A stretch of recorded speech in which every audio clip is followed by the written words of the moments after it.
You want to go in, Nagesh, very quickly? Okay, yeah, please do so. Yeah, I think it's an excellent point. I couldn't hear the question, but I understand it was around young people and future leadership. I think from my point of view, I think it's broader than that. It's not just about young people, it's also about inclusivity, women representation, women in power, and making sure that, you get a diverse group of people representing a diverse and a forward-thinking modern democracy. And I can only talk from my own experience. But the ingredients are all the same, which Rana Wakas mentioned in terms of to feed that demand, you have to have a supply, and not just supply in terms of the budget, but it's supply in terms of a broad range of backgrounds. And I think that's where modern democracies actually thrive and flourish within a given system, because again, local government is so powerful that they can nurture that local leadership, and if it's done properly and if it's inclusive, then you will create your future leaders. There isn't a textbook in terms of how you do it. It's a range of ingredients, which was mentioned by Rana Wakas. One of the things that I'm trying to pioneer in my local authority is inclusive growth and social value. Western democracies is that trickle-down economics, because we have a system that is broken in the West. Although you might portray that it's actually doing really well, there is huge levels of deprivation and poverty. And you have to have a mind shift in terms of how you put that social value back into economies and back into democracies. And I think by creating future leaders, by embracing inclusivity, and by putting some kind of social cohesion back into local communities, you will go forward. I'll leave it there and I'll see what other people have got. Thank you, Councillor Pandora. Would any of the other candidates like to come in? Hi.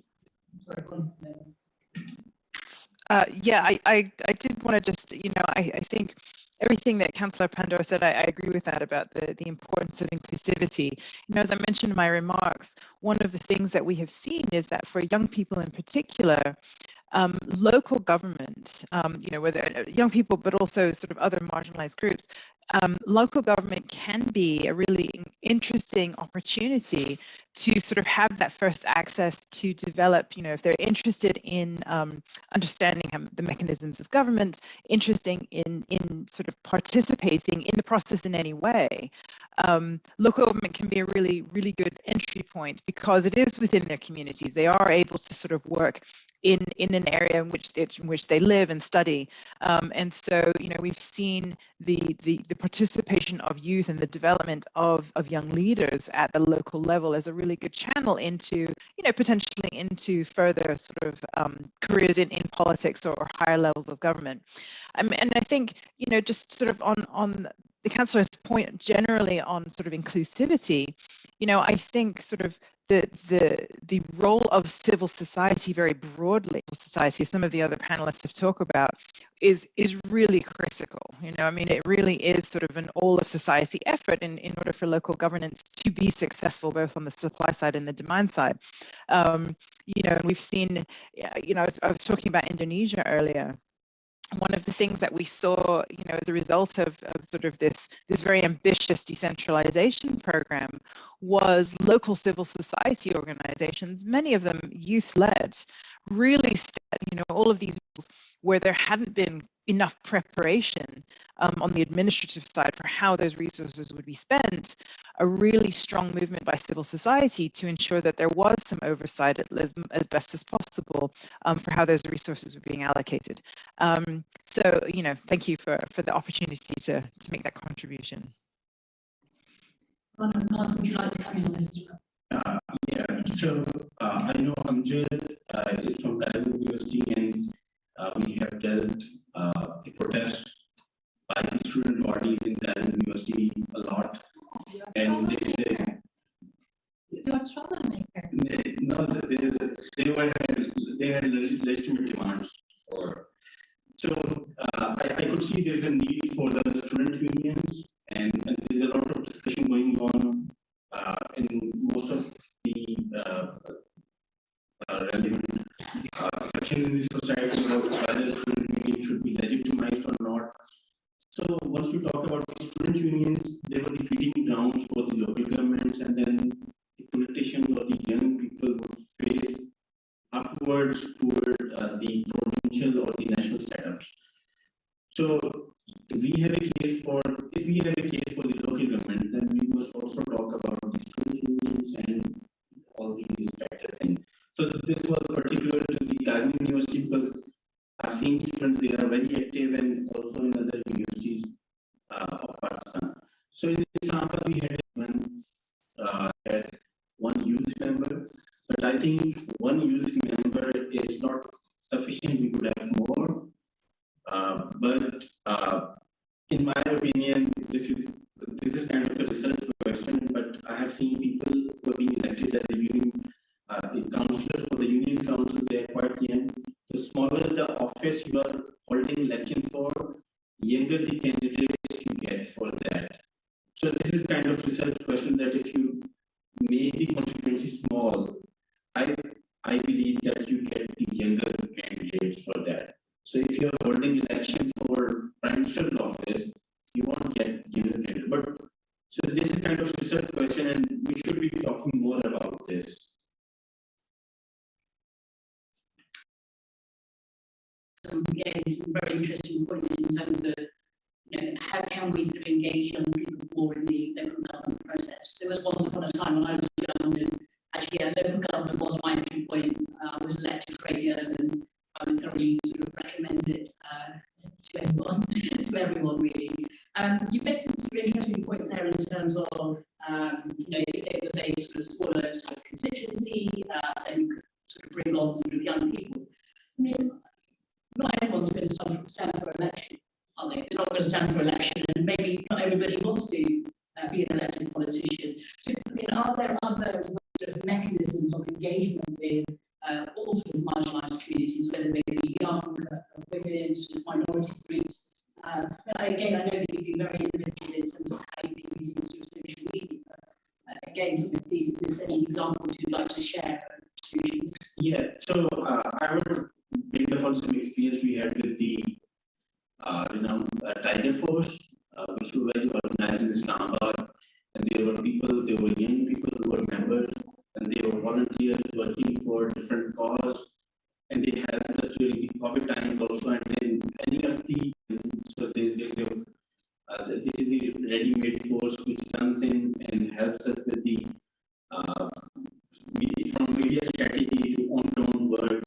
So this is one kind of engagement. I think that has been helpful for the city administration also. With regard to increasing the access to the public, I think social media has played a huge role for that. We have our accounts which are accessible. We respond to the people, whether they contact in our DMs or they post some reply to our tweet or Facebook post. So this is one thing which has increased our engagement with the public and the different marginalized groups. In Commissioner Office, we have even hired transgenders to come. They are hired by our office in the facilitation center, who interact with the people, and they have been given proper jobs, and they are proving very helpful with us. So then there are people who come to us and they seek financial help also, and we refer the case to our Mall or any the particular relevant agencies. So the local government offices or the office of the Deputy Commissioner, they act as the focal points for the vulnerable communities. We need to strengthen the offices also, regardless whether someone is coming in person or he's accessing you through his message, WhatsApp, tweet, or anything, the medium he's using, because the person or the community who is vulnerable might not be able to come in person So the local governments, they have huge role, including the city administration, where they can help the vulnerable communities and help the part of society which is not normally able to access our offices. So we have used social media and the new technologies to bring those people on board. Thank you very much for sort of, sharing some of those examples with us. I think that our time is coming to a close. I want your audience, you know, we are building a compelling narrative for local government, and certainly there's been a lot said in terms of why it matters, and you know, there's a very sort of clear voice coming through that you know, local government means it's closer to the citizen. You know, it's about the grassroots, and yeah, we heard a very clear message from the local government minister that the elections will be sort of forthcoming. So I look forward to talking to you in the future and hopefully discussing other aspects of local government. Thank you once again to all of our panelists, Joanne Carroll, Councillor Shabir Al-Noor, joining from CEAS, Dr. Bukar, our chair, the local government minister, Yemen Rashid. Thank you again very much for your contribution. And of course here in person, round of applause. Thank you very much. Thank you, everybody. Thank you. Thank you.